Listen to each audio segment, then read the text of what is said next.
Hoje não é live pop-up, tá? Desculpa, eu devia ter avisado durante o dia, mas foi tão corrido que eu nem parei pra fazer isso. Hoje a gente vai ter uma live muito especial com uma convidada especialíssima, que é a Rose Rebelo.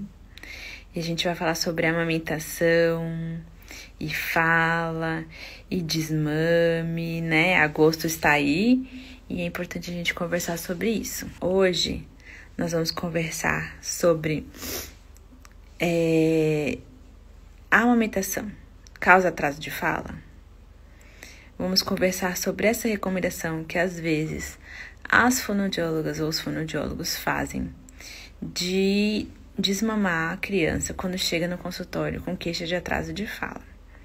Isso procede? Como que é isso? Isso foi uma coisa que chamou bastante a atenção da Rose e ela é especialista nisso. Por isso que eu quis chamar ela para conversar com vocês hoje. Oi, tudo bem? Tudo bom, Ju? Tudo jóia? Que bom te ver.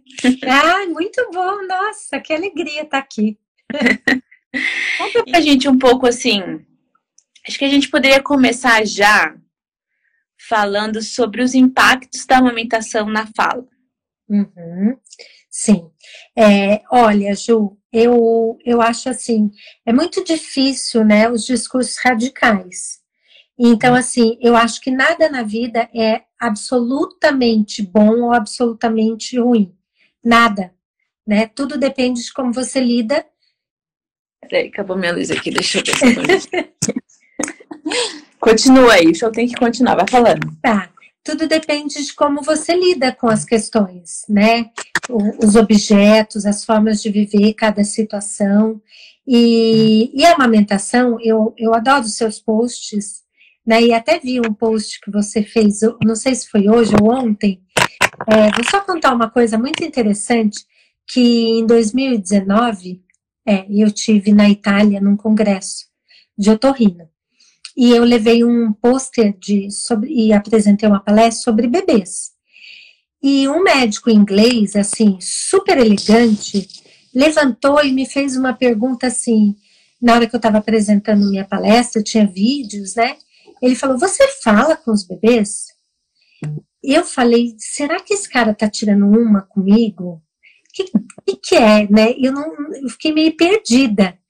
Eu falei, eu não estou entendendo, mas eu tinha que responder, porque eu estava ali no lugar, né, de quem está dando uma palestra. Falei, falo, né? Falo o tempo todo com os bebês.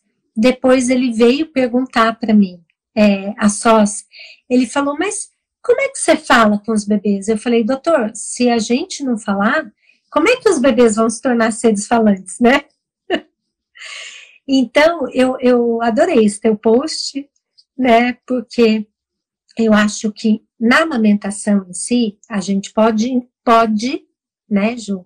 Pode iniciar um processo de uma conexão fantástica, né? Mas também não é regra, porque eu vivo situações de todos os tipos imagináveis, né? E agora, a parte fisiológica em si, a gente não tem sombra de dúvida que isso só pode trazer benefícios, né? Com certeza, eu tive um pouco de dificuldade com o Lucas. A Ceci nasceu pronta pra vida. Mas a Mila, eu tive que lutar muito pra ela viver nos primeiros dias, porque assim, ela não fazia força nenhuma pra viver, parecia, ela dormia. E se eu não acordasse ela pra mamar, ela não acordava nunca mais, ela entrava em coma e morria. É mesmo? Sabe? Ela nasceu muito, e ela foi que eu gestei mais, engraçado, né? Ela que ficou mais tempo no forninho. Mas assim, eu tive muita dificuldade, ela não sabia mamar. Nossa, foi assim, tive uma amiga fono que me salvou, porque na minha paranoia, eu achava que todo médico americano era treinado pela indústria de leite para fazer você dar o pó. E aí, a Mila não conseguia mamar, eu tentava dar pra ela, eu tirava, saía muito pouco, dava conseguir, não sei o quê. E ela começou a desidratar. E a minha amiga falou assim, olha, Juliana, desidratada ela não vai conseguir mamar. E eu conseguia ouvir minha amiga porque ela era brasileira, mas os médicos e enfermeiras americanos eu não conseguia ouvir. Tá. Sabe, eu não tinha essa abertura. Daí a gente deu um pouco de forma, acho que deve ter tomado na vida uns 10 ml de forma. Mas foi o suficiente para ela conseguir começar a mamar e tal. Mas foi uma luta. Até uns 3 meses de vida, assim, Eu tive que lutar bastante pra ela conseguir. Mas aí depois disso engatou e foi bem. Mas acho que assim, por que todo mundo, ninguém tem dúvida de que amamentar é bom pro bebê recém-nascido? Por que quando a criança tem 18 meses, 2 anos e tem um atraso de fala, as pessoas começam a se questionar? Eu fiquei muito surpresa de ver seus stories. De quantas orientações deturpadas, né? Eu fiquei feliz que você é da psicanálise, eu não sabia que você tinha um pezinho nessa água. Porque o que acontece, né? Existe a relação mãe-bebê, ela inicia bem simbiótica ali, né? E aí, o bebê precisa de um espaço, né? Agora, quem foi? Achar referência que agora vai ser difícil, de que eu acho que... Eu não vou lembrar o psicanalista que falou. Ele precisa de um espaço para ele se lançar no social. Para ele encontrar a voz dele, para ele se ver como alguém separado da sua mãe. Então, o que a gente recebe, às vezes, no consultório, é uma criança que não fala, e aí tem vários, e é a cebola, né? Tem as camadas ali. Sim. E uma camada que a gente nota que é importante é uma relação com a mãe ali complicada. No sentido de que, assim, a mãe senta no chão, a criança, ao invés de usar a palavra para se relacionar com a mãe, ela usa o peito. Sim. Ao invés de pôr pra fora, ela põe pra dentro. Né? É a mesma coisa, é uma oralidade, sim, mas tá invertida. Né? E aí a fonoaudióloga, na melhor das intenções, sim, mas com talvez falta de recursos, falta de conhecimento, orienta um desmame. Né? Uma judiação. Uma judiação, né? E assim, eu não vejo... É difícil pra mim, porque eu gostaria de falar, olha, fonoaudiólogo não deve orientar desmame. Eu adoraria falar isso. Só que também a gente tem essa questão ética, né? Que o profissional tem autonomia para conduzir o caso dele. Então, quando as pessoas me perguntam, eu falo, quem sou eu para falar da conduta do meu colega? Mas, me mostra um artigo científico que relacione a aumentação prolongada com um atraso de fala que a gente conversa. Né, eu respondo assim para as pessoas. Sim. Então eu queria ouvir sua opinião um pouco disso, porque existe esse lado, né, dessa relação às vezes complicada e por outro, como resolver isso sem um desmame, né? Porque às vezes não é o desejo da mãe. Não, com certeza. Porque o que eu já atendi vários casos assim, tá, Ju? Às vezes numa equipe multidisciplinar, né, que um outro profissional sugeriu o desmame e como isso agrediu essa mãe. Né? Como foi dolorido para ela escutar, inclusive escutar de outra profissional que aquela amamentação poderia estar colaborando para um atraso de fala, né? Isso é muito complicado, porque na realidade, isso que você falou é muito importante, né? A criança, a amamentação é para ser uma conexão onde exista um respeito, um limite, né, você ir separando aos poucos, aqui tem um corpo, aqui tem outro, aqui é uma pessoa, então vai se formando essa subjetivação, essa criança vai se enxergando através do olhar da mãe como um ser, né, como uma pessoa, e daí a partir disso, essa conexão vai se fortalecendo, porque você vai construindo essa relação muito respeitosa. Então às vezes eu vejo uma criança durante a mamada, ela vai e morde a mão, a mãe, o mamilo.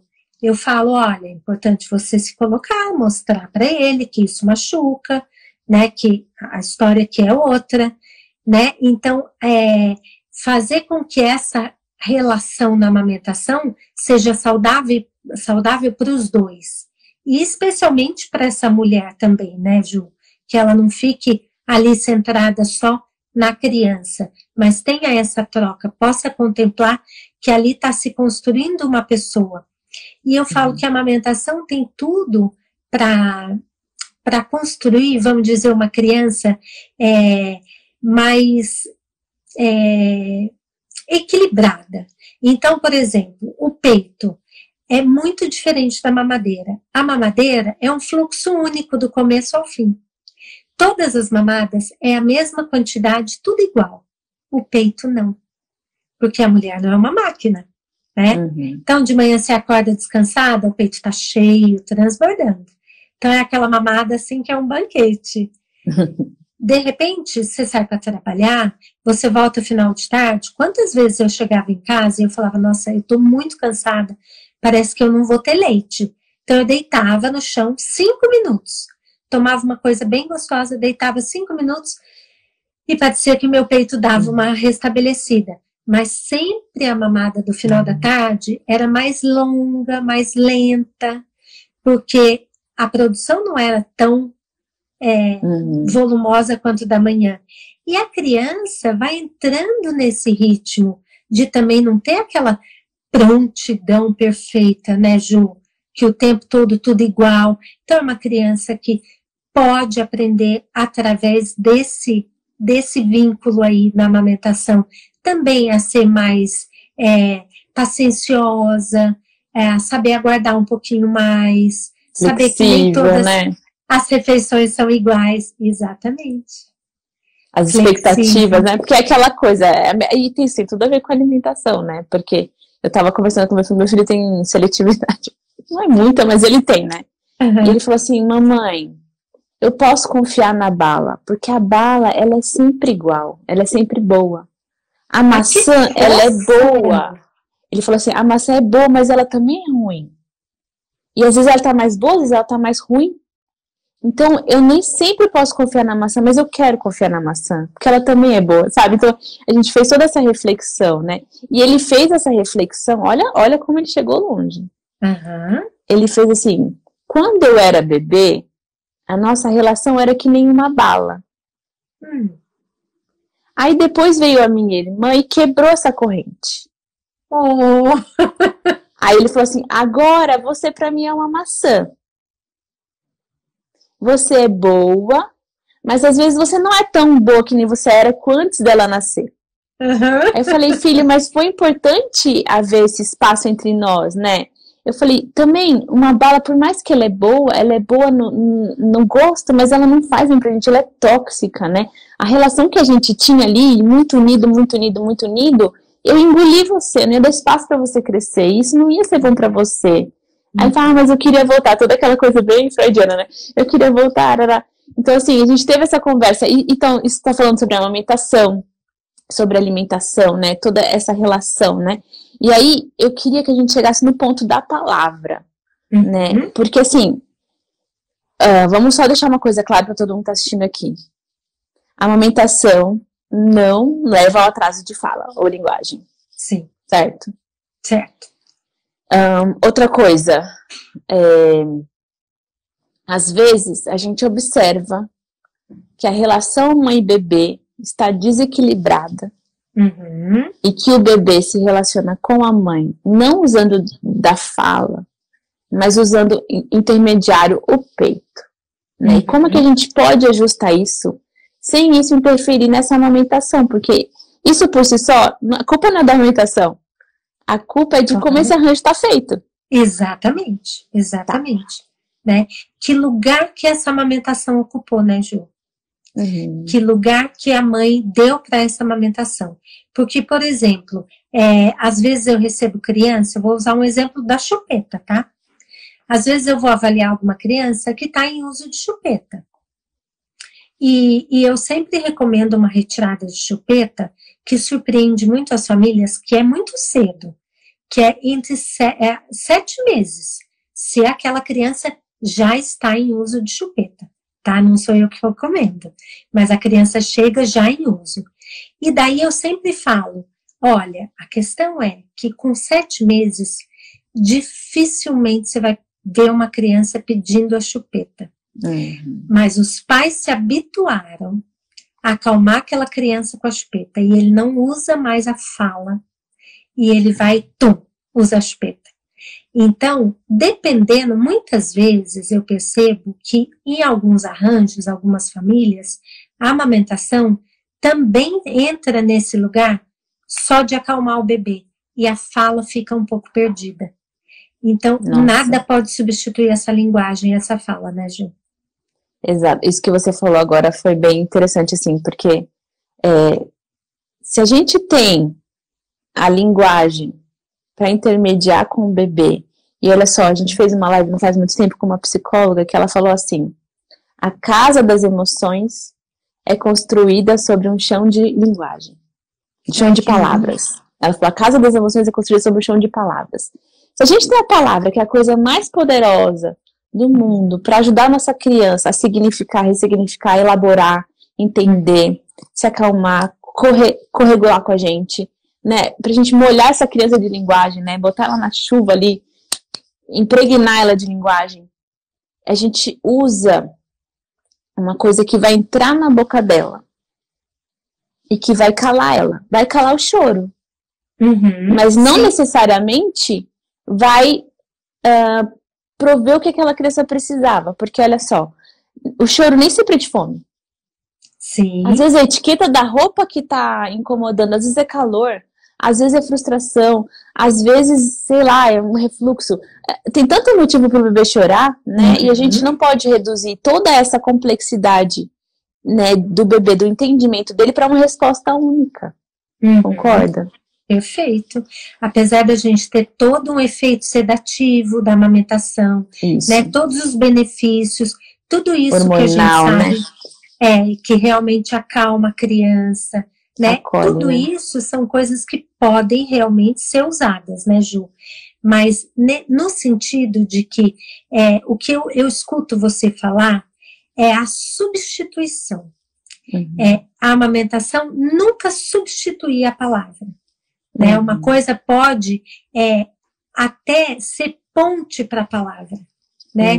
Porque você se conecta mais com o seu bebê, você olha mais para ele. Então, eu recebo mães, teve uma médica que eu atendi, e que ela falava assim: Rose, mas como eu vou saber se ele está mamando bem? Eu falava: você tem que observá-lo. E claro, né, todos os outros sinais, a balança, os marcos do desenvolvimento.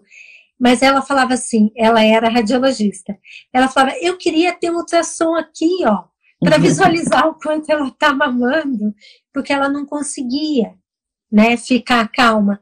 E eu trabalhei muito com ela essa conexão, sabe? Você tem que observar seu bebê. Você tá com aquele bebezinho pequenininho e ele tá desregulado, chorando. Acho que toda mãe já passou por isso, né?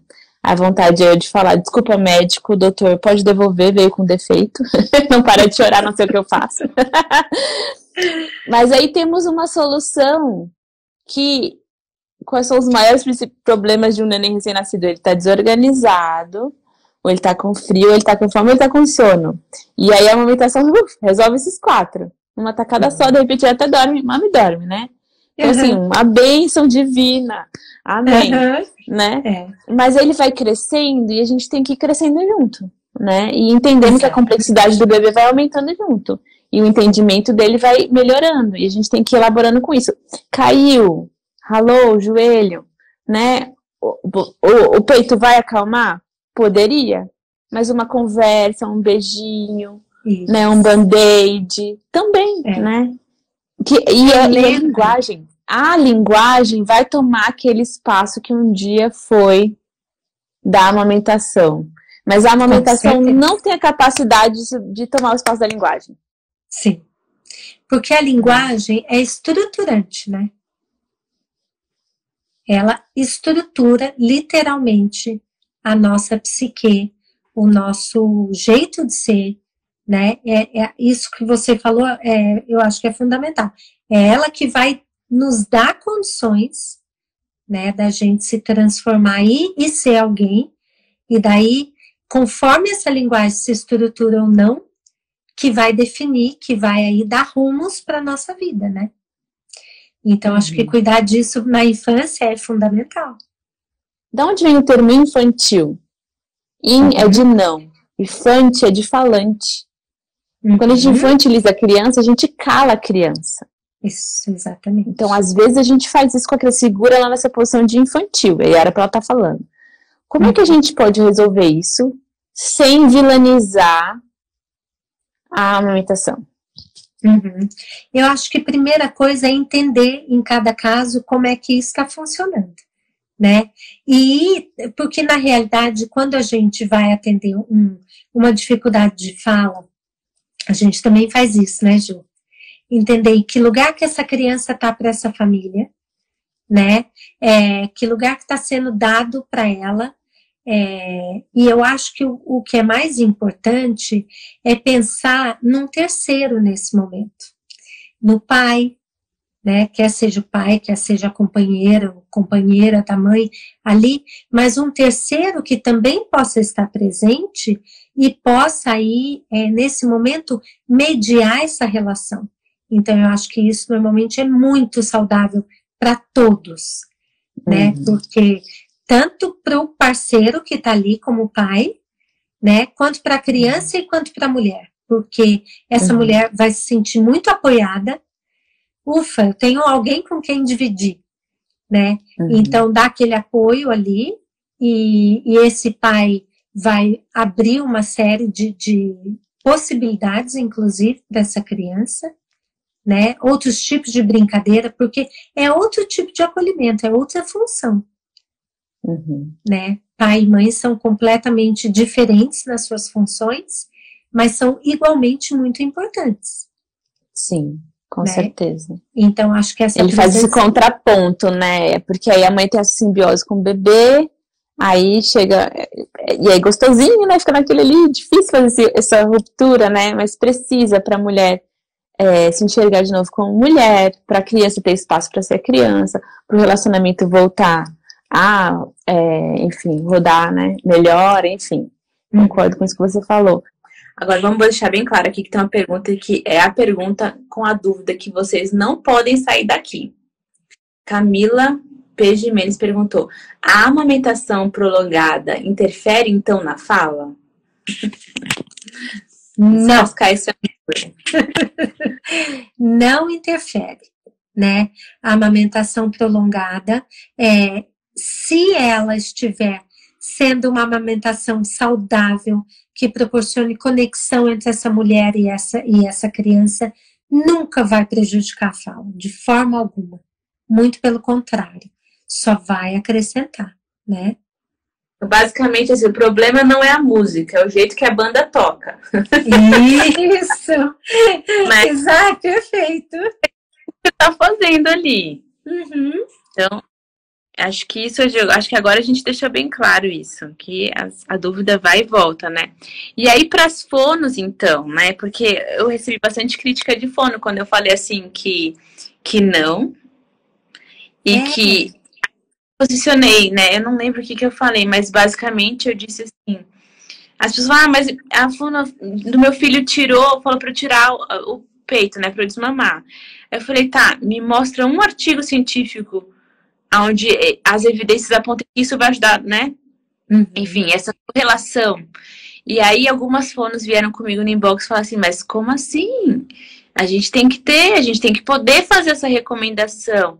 E eu falei, olha, eu não coloquei isso nos stories, mas na minha opinião pessoal, eu não vejo um motivo para uma fonoaudióloga orientar desmame. Nossa, eu concordo, Ju.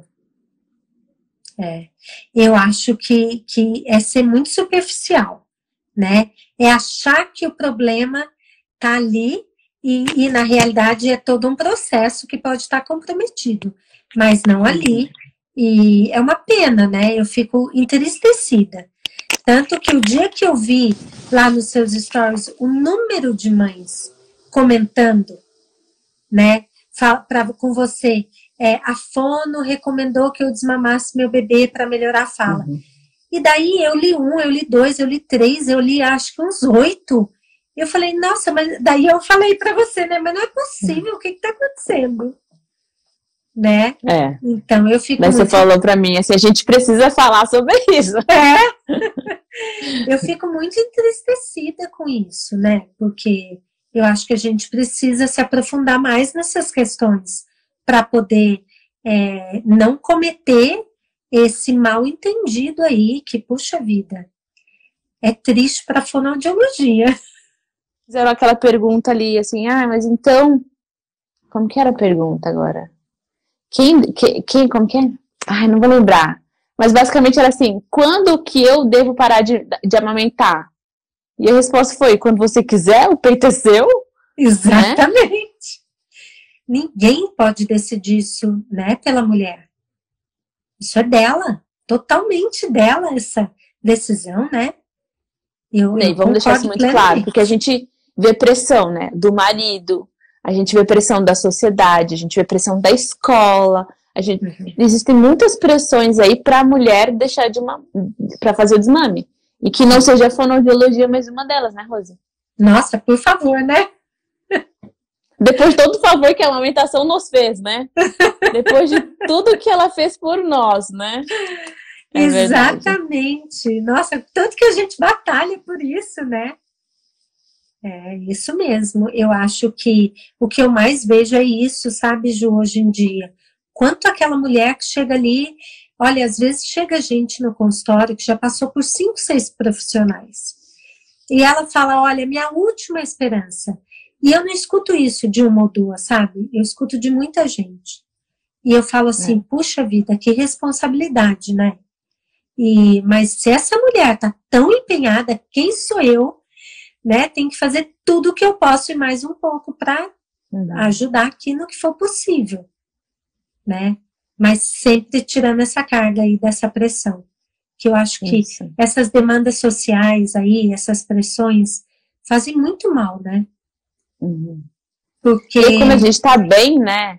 Quando a mulher tá bem internamente, ela tá fortalecida, ela confia no bebê dela, ela confia nela, e ela sente que já deu, que chegou o momento, e ela consegue fazer isso de uma forma mais tranquila, elegante, menos traumática para os dois, né? Uma transição. As coisas mudam, a dinâmica muda, a relação com o bebê muda, a relação com o ambiente muda, com o marido muda, e a criança desabrocha muitas vezes, né? Olha a história que eu ouvi, tá? Assim, ouvi, nem sei dizer que é um conte que eu ouvi essa história, mas a história é a seguinte: uma fono tá cuidando dos 2 meninos, são irmãos gêmeos. E aí um fala e o outro não. Então ela tá cuidando do que não fala. Aí um dia, o menino que fala tava dentro, já tinha uma certa idade, sei lá, 2 anos e meio, 3 anos. Tava dentro de casa. E o que não fala tava do lado de fora com a mãe. E a mãe sofre um acidente, ela cai do muro, ela cai de algum lugar assim. E esse menino que não fala foi o que viu. Uau! E naquele dia, olha, eu arrepio de falar, ele começou a falar. E nunca mais parou. Sério? Até eu arrepiei. Ele foi pedir ajuda, pediu, mamãe ajuda, mamãe ajuda. E aí foram lá ajudar a mãe, que tinha machucado, caído. E ele se viu como falante ali, porque no desespero, né? Uau. Porque aí, nossa, eu fico arrepiada. Como que a influência, né, dessa questão do espaço, né? Porque às vezes ele tinha entrado numa relação ali onde o irmão falava por ele tinha um porta-voz, ele não precisava falar, né? Ele nem sabia se ele tinha uma voz ou não, né? Ele descobriu naquele dia. Ops, voltou. Que demais, né? É lindo, né? É muito lindo. É fascinante, né? Rose, olha, deu a nossa hora. Tenho certeza que essa não foi a nossa última live. Que delícia. A gente ainda vai poder conversar mais. Adorei também. Prazer te conhecer, saber que você está aqui pertinho em Campinas. Eu já tenho para quem direcionar as pessoas já. Mas é isso. Tem algum recado que você quer deixar pro pessoal? Onde é que o pessoal te encontra? Enfim. Eu acho que aqui no Instagram sempre é fácil, né? E acho que é isso, né, Ju? A gente não superficializar as coisas, né? Principalmente as mães se empoderarem mais, acreditarem mais nelas. E acho que as nossas colegas tentar se aprofundar um pouco mais nessas questões para poder tomar um pouco mais de cuidado, tratar essas questões com mais carinho, né? Acho que vale a pena. Perfeito. Então é isso, gente. Um beijo pra vocês. Quero agradecer de novo a presença da Rose aqui.